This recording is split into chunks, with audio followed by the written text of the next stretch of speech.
Hi, my name is Rich Brown from RedlineCalgary.com and Motorcycle-HQ.net.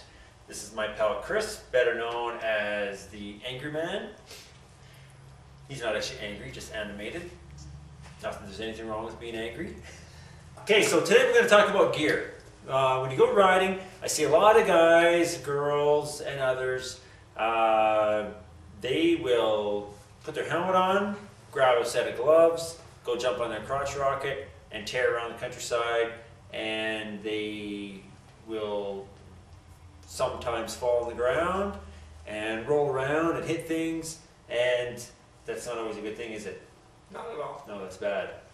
But they don't think about that first. They end up with their skin hanging off, flipping wires in their arms that make their wrist work. All that good stuff happens if you don't wear the proper gear. So we're going to go over gear today, and if you can do just a quick pan of the gear there, Ben.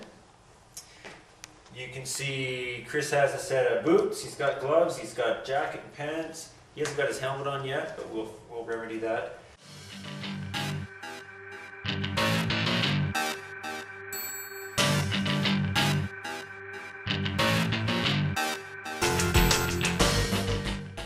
I always say to people who are buying new bikes, buy your gear first, then buy your bike with whatever money you got left. Because you can always get another bike, but you can't get more skin, more bones, all that stuff. So buy your gear first, buy the best gear you can get. So I'm going to go over first your boots. We'll start at the bottom and come up. So Chris here has a set of City Vertigo boots. They are certainly adequate for the road.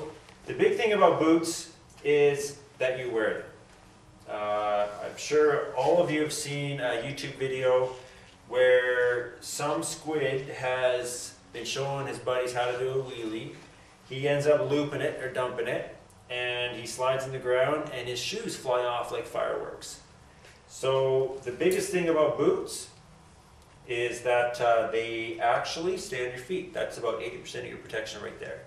Now, as you know, your feet are dangling around where all the dangerous parts in the bike are. Chain, pegs, the wheels, and the road, of course, and a hot engine. But the big thing is they stay in your feet. You can get a peg in the foot. I've actually seen there's a good video on YouTube made by some local guys from off-axis stunting, and it's called Torn Wide Open. If you think that you don't have to wear boots, do a search for that video. You'll be very impressed at the first little bit. It's kind of sick. Make sure you wear your boots. I don't care if you go to the grocery store or you don't want to look like some kind of fruitcake walking around the mall in your motorcycle boots. You're better to look like a fruitcake than be on crutches. Okay, next important thing is your gloves. Never ride a motorcycle without gloves. You've got digits. You got 5 of them, and when you crash, there's a good chance that 1 or 2 of them will come off. And it's always fun to look at your bike and say, wow, that was kind of an exciting crash. If you're running around asking your buddies to find your digits, that's not too much fun. And it usually requires a trip to the hospital, and then you gotta tell people how you lost your digits, which is embarrassing. So always wear gloves. Make sure the leather. Do not wear the textile gloves. They don't work. It has to be leather. It doesn't have to be like he's got. It doesn't have to be fully armored. As long as it's good quality leather, you can go to your local sports supply shop and buy leather gloves. If that does it, that'll at least protect your hand and keep your digits from coming off. So gauntlet gloves. I like gauntlet gloves. We try not to sell too many of the shorties just because when you do crash, what happens is you've got your little shorty glove on. The friction pulls your jacket or whatever like this, and you end up exposing that much of your wrist. And I've seen it lots of times where nothing's hurt here, and right here all the strings are showing.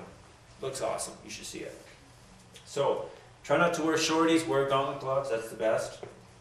Next is your jacket and pants. And most people, when they get into motorcycling, they go buy a really whiz-bang, super cool helmet, and then they go buy a flashy jacket, and they forget about everything else. So buy your jacket and pants last. It's probably, as long as it's leather, it's probably your least important part of your equipment. He's got a pretty fancy suit. It's got sliders on it for in case you want to go to a track day. You're going to need those. if you try to drag your knee and you don't have sliders, you're just going to rip your pants open and give your knee a good shot. So you don't want to do that. So if you can get them, it's always better to get sliders. It's not a poser situation where if you have sliders and they're not used, like Angerman here, he's not a poser, he's just preparing for the day that he actually gets a knee down. So, and because he's gonna race in our team next year, but he's gonna get a knee down. As far as the other armor goes, going with the jacket, you want hard armor. Get something that's got fairly hard armor in it with foam backing on it. Same with your elbows. Fairly hard armor is better. Your pants, if you can find leather pants that have hip protection, that's better than pants without it. Obviously, there's a few brands that have it. And of course your knee cup. Now his pants actually look a little bit too big, a little too tall for him, but when he sits on the bike, they fit. Leather doesn't stretch like a lot of things, and when he gets his knee up, his pants will automatically slide and his knee cup will come over. So that's what you're looking for, is a nice fit. So when you're trying on leathers, make sure there's a bike available. Put your leathers on, go sit on a bike, put your feet on your pegs, get into a tuck, move around, do whatever you're going to do, and then you'll find out whether the leathers fit. Now they're going to pull a little bit at first, but tighter is better, and pulling's okay. If they are too tight after you've worn them a couple of times, put your leathers on, jump in the shower, get them soaking, make sure it's a nice warm day, get your leathers soaking wet, go for a ride. And that'll stretch your leathers in all the right places. When you get back, your leathers should be dry, and you'll stink, because leathers stink when they're wet, but your leathers will fit a lot better.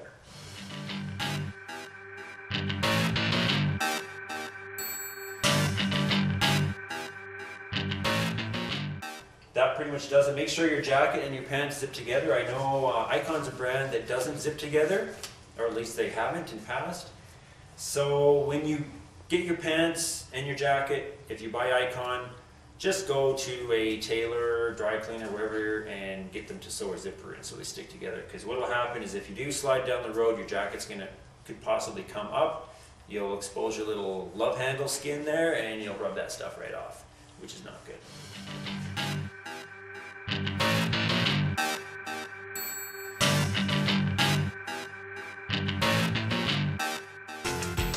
Make sure when you're riding, you obviously wear a helmet. Do not ever wear a halfy helmet. Whenever I see the really cool guys with the little bowl helmets on their head, I think, what a bunch of morons. They obviously have not crashed.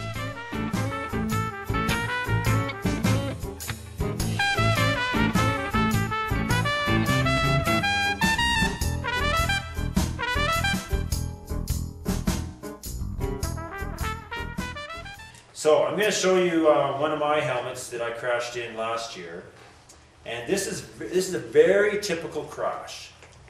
I've seen this tons of times, and this is what happens. Doesn't matter where you hit. There's the first strike, and guess where I ended? Right on my face. So we've got a few helmets on our shelf of shame here, and I would say 80 to 90% of the helmets are scrubbed right here. So if this isn't here, you're scrubbing on your chin, and you're going to look really sexy drinking stuff through a straw with a rebuilt chin and I don't know, gold teeth might be good. Okay, most of your accidents happen in your neighborhood, and it doesn't matter how far you're going. When you fall off your bike, you still fall off your bike. It still hurts as much in your own street as on someone else's street. So make sure you do put all your gear on. You can always buy a new bike, but you can't get new body parts. I'm Rich Brown. This is my pal Chris, aka Angerman, redlinecalgary.com, motorcyclehq.net.